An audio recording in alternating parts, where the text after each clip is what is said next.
바이든 정부 출범 후 첫 3자 협의에서 한미일 안보실장이 북한 비핵화와 관련해 3국 간의 협력을 통한 대응 의지를 재확인했습니다. 새 대북 정책을 놓고도 집중 협의가 이뤄진 걸로 전해지고 있는데요. 이 관련 내용 우정엽 세종연구소 연구위원과 함께 자세히 짚어보겠습니다. 어서 오세요. 네, 안녕하세요. 네, 한미일 안보실장 처음으로 3자 회의를 함께 열었습니다. 발표된 내용들을 쭉 들으셨을 텐데 어떻게 좀 평가를 하시겠습니까?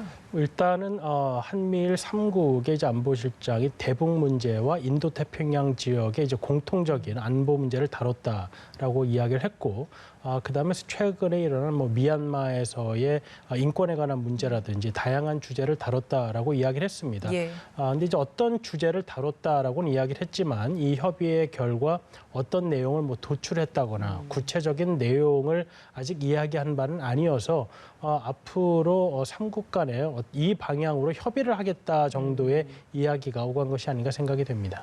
그 방향이라는 것이 한미일 간의 동맹을 중시하고 서로 협의를 해서 어떤 정책을 시행해 나가겠다. 이런 방향으로 좀 이해를 하면 되는 겁니까? 네, 바이든 정부에서 지금 이제 새로운 대북 정책을 이제 검토하겠다라고 이야기를 했는데 그것은 지난 4년 동안 트럼프 대통령 집권기에 있었던 미국의 대북 정책에는 어떠한 문제가 있었고 또 어떠한 성과가 있었는지를 보겠다라는 의미가 있습니다. 근데 이제 그때의 가장 큰 문제점으로 바이든 정부가 지적하고 있는 것은 트럼프 행정부가 너무 일방적으로 대북 정책 등을 추진하면서 한국과 일본 등 주요 동맹국에 대해서 어떤 협의 과정을 미리 거친다거나 아니면 정책을 만들어가는 데 있어서 두 국가의 어떤 영향을 별로 받지 않는 그러한 정책을 추진했었기 때문에 새 정책을 검토하는 과정에서도 바이든 정부는 이 두 중요한 동맹 국가들의 의견을 들어보고 또 협의를 했다라는 점을 강조하기 위한 것으로 보입니다.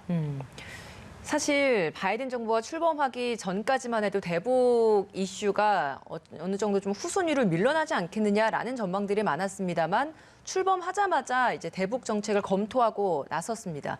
이 마무리 단계에 있는 이 시점에 한미일 안보실장 간의 협의가 있었고 동맹국가의 이야기를 들어본 상황이지 않겠습니까? 조만간 미국 자체적인 어떤 대북 정책의 방향을 발표하지 않을까 이런 전망들이 많은데 그럼 오늘 이런 이야기를 좀 듣고 나서 어떤 방향의 정책성이 좀 나올 거라고 보십니까? 오늘 이렇게 직접 만나긴 했지만 직접 만나지 않았다고 해서 그 기간 동안 한미일 간에 전혀 협의가 없었던 건 아니라고 보여지고요. 예. 또 미국 내부에서도 트럼프 정부 기간 동안 대북 정책에 관여했던 정부 인사들은 바이든 정부의 대북 정책 검토에 많이 참여하고 있었다고 알려져 있습니다. 네. 그리고 오늘 회의는 미국 정부가 본인들의 정책을 한국과 일본의 안보실장들에게 일방적으로 통보 혹은 전달하는 자리가 아니라 이러한 검토 내용을 같이 협의한다라고 했었기 때문에 미국이 일방적으로 모든 것을 정해놓은 다음에 한국과 일본에게 우린 이렇게 할 것이다라고 통보하는 것은 아닐 것이고 다만 본인들이 트럼프 정부 기간 동안을 거치면서 어떤 면에는 진전이 있고 어떤 면에는 여전히 진전이 없다. 이러한 인식을 한국과 일본과 함께 공유하고 그것이 맞는지를 마지막으로 확인하는 자리가 아니었을까 생각이 됩니다. 그러니까 종전선언 이런 표현도 나오고 그러니까 굉장히 좀 구체적인 방법론적인 논의도 있었다라고 하기 때문에 실제적으로 만약에 미국에서 자체적인 어떤 대북 정책의 방향을 나중에 발표를 하게 된다면 그런 어떤 방향성도 좀 더 구체적인 내용이 좀 발표될 거라고 전망을 하시는지요?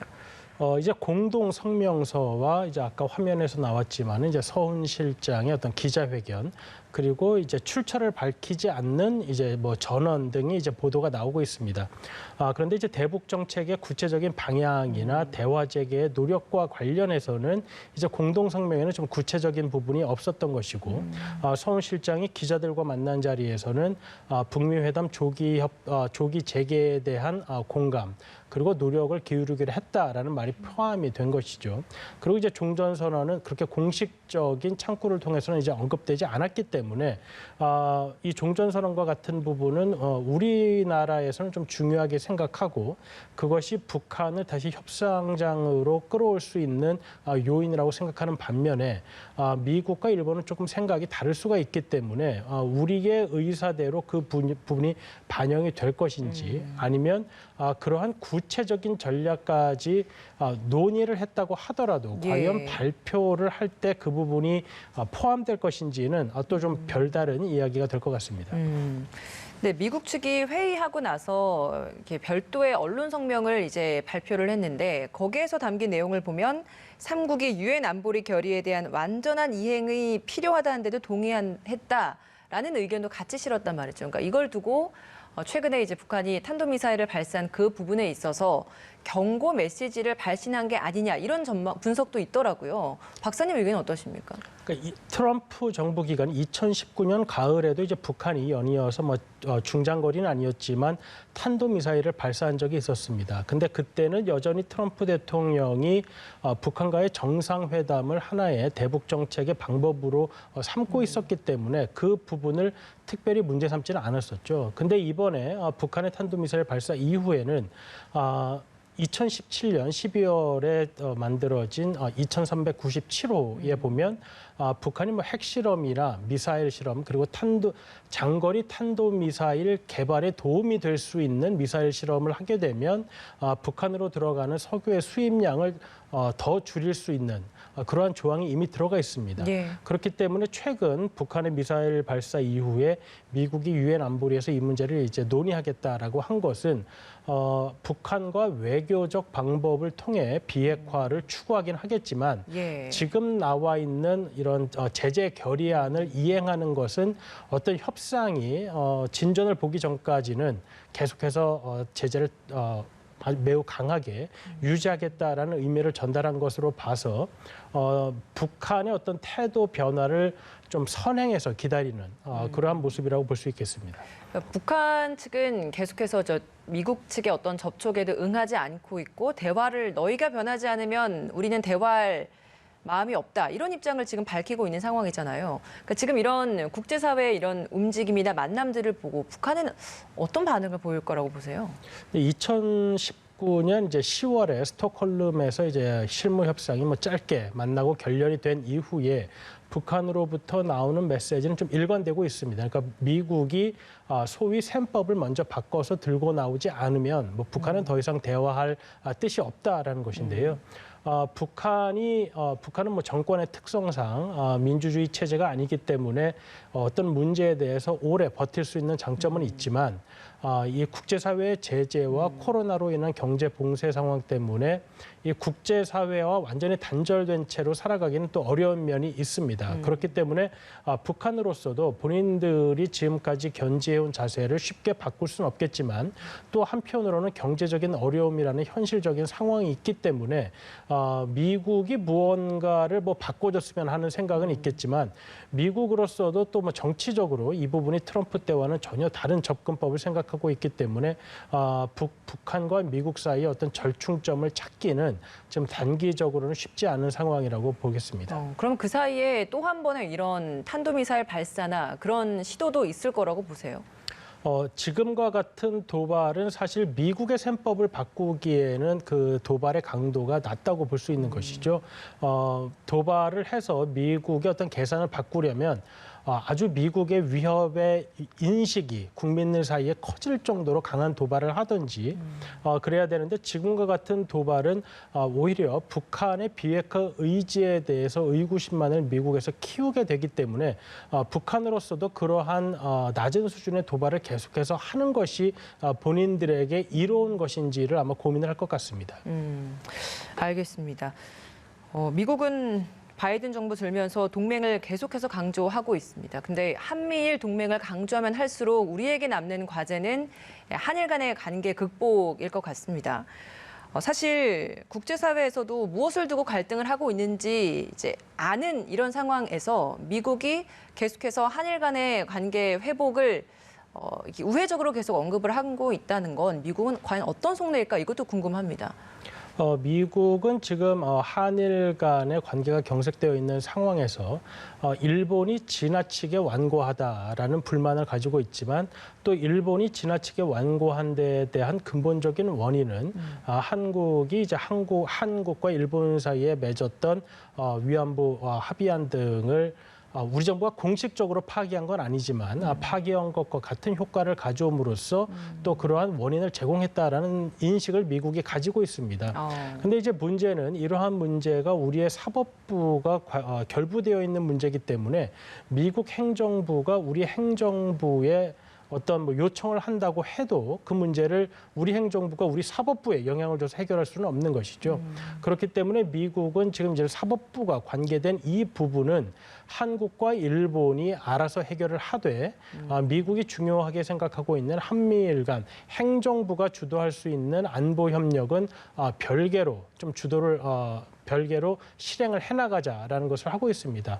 근데 이제 문제는 한국과 일본 양국 정부가 국내 정치적인 이유로 지금까지의 이런 좀 소원한 관계를 일시에 벗어나서 안보 협력의 자세를 또 강하게 보이는 것이 쉽지 않기 때문에 미국으로서도 지금 한국과 일본이 좀 가까워지고 한미일 안보 협력에 보다 적극적인 모습을 보이기를 바라고는 있지만 그것이 또 그렇게 쉽게는 되지 않고 있는 상황이라고 보겠습니다. 그러니까 주일 대사가 처음 이제 임명이 되면 초청해서 같이 이제 만남도 갖는 게 통상적인 관례인데 그것도 아직까지 이루어지지 않고 있는 게 지금 한일 간의 관계를 단적으로 보여주는 그런 사례인 것 같아서 그렇다면 한일 간의 관계는 좀 어떤 식으로 좀 극복해 나갈 수 있을 거라고 보세요?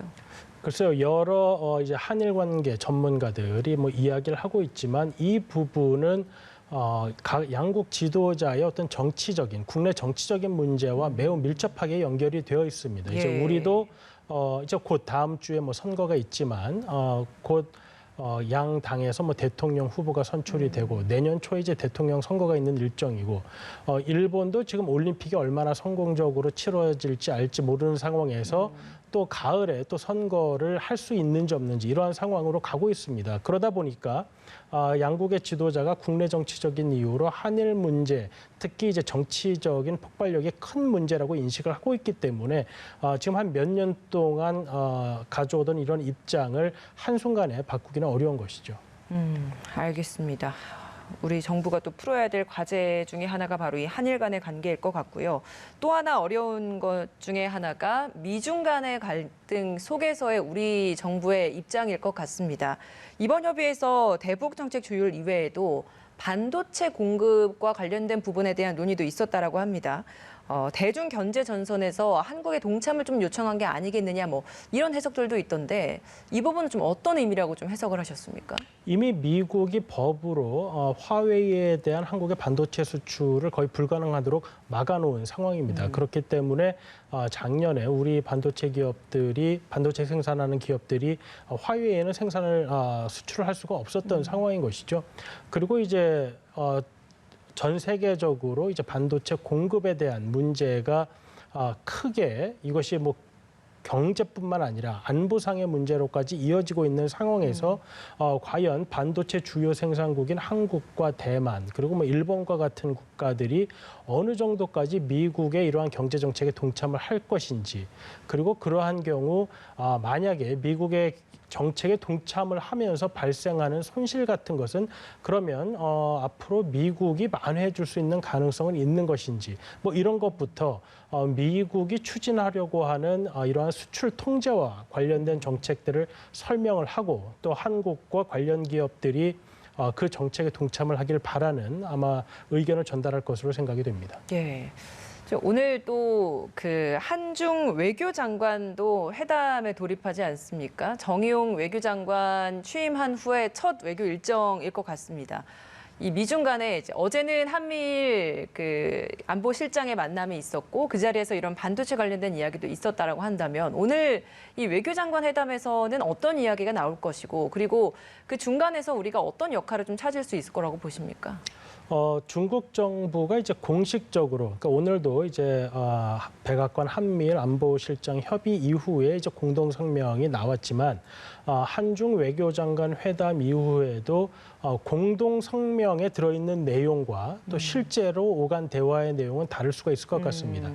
중국은 여전히 뭐 미국의 인도태평양 전략이라든지 아니면 뭐 쿼드라든지 그다음에 5G 정책과 관련한 부분에서 한국이 되도록이면 미국의 정책에 적극 참여하지 않으면 좋겠다라는 의견을 계속해서 밝히고 있는 것이죠. 근데 이제 그러한 부분이 한중 외교장관 회담 이후 어떠한 형태로 이제 공동 성명으로 나올 것이냐 하는 부분이 우리에겐 조금 고민이 될 것 같습니다. 왜냐하면 러시아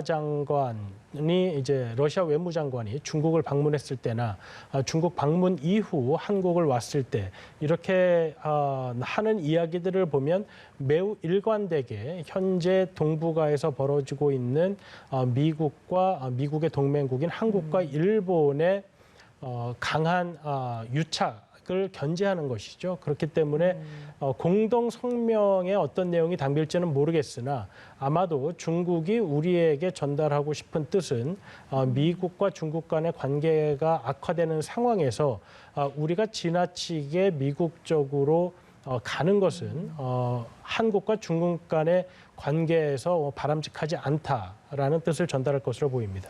네, 지금 조금 전에 들어온 이야기에 따르면 한중 외교장관 회담이 이제 시작이 돼서 이제 진행 중이었는데 그 안에 왕이 중국 외교부장이 한국은 중요한 전략적 동반자다 이런 입장을 밝혔다고 합니다. 그리고 한국과 한반도 문제 정치적인 해결 프로세스를 추진해 나가겠다 이런 이야기도 전했다라고 합니다.